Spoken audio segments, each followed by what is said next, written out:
All right, so some pretty heartbreaking and bombshell testimony today from Matt Harvey, the former New York Mets ace, in the trial of Eric Kay relating to the 2019 death of Tyler Skaggs. I'm going to break down everything going on with the story as well as give you my 2 cents on the whole situation. But if you could first, like this video, subscribe to the channel, hit that notification bell so you get these daily update videos, share this video with your friends. It really helps the channel out a lot. We are growing like crazy. All right, so for those of you who don't know, Matt Harvey testified today in the trial of Eric Kay, former Angels employee who allegedly provided former Angels pitcher Tyler Skaggs pain medication, pain pills, Oxycontin, oxycodone, all that stuff that resulted in his death in 2019. If you don't know, Tyler Skaggs was 27 years old, died from an overdose of pills, alcohol, and the subsequent result of that.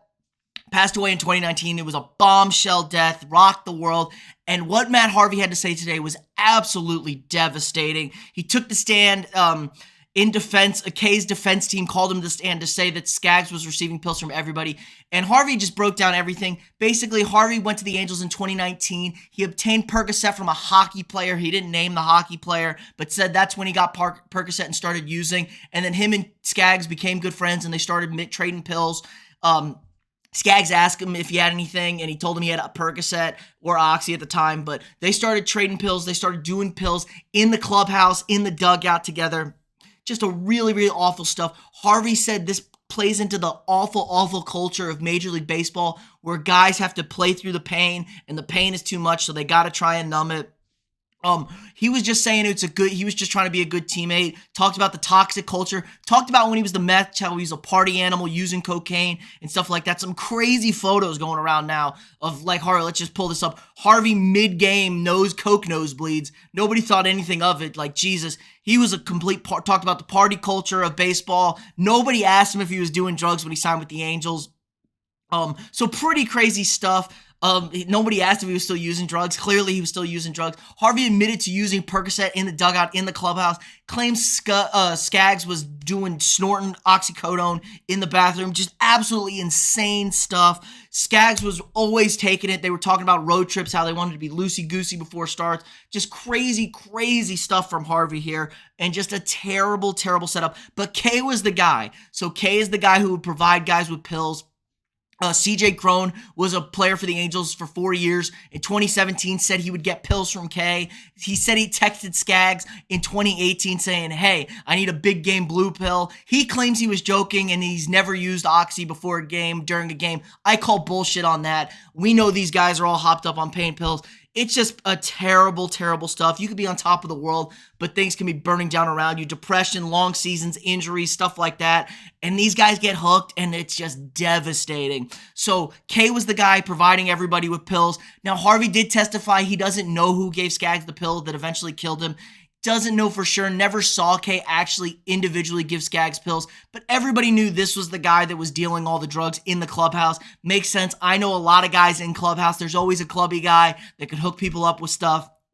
So this makes total sense. But the really, really awful story was the day before Skaggs' death, Harvey found out he was not going on a road trip to Texas, and he was pretty bummed out about it. So he asked Kay for an oxycodone, got the blue pill, left it in his locker, didn't take it that day. The next day, woke up, found out Skaggs had died, and immediately threw away that pill because he thought something bad would happen. That's just so, so heartbreaking to think about. Matt Harvey's had to live that. I mean, like, could you imagine living with that? Like, you knew this guy, you guys did these things together, you knew that, you had a pill, and then he wakes up, you hear he's dead. Like, that's, oh my God, that's devastating to say. But this speaks to the culture of professional sports. It's really, really bad. I mean, addiction is such a terrible disease.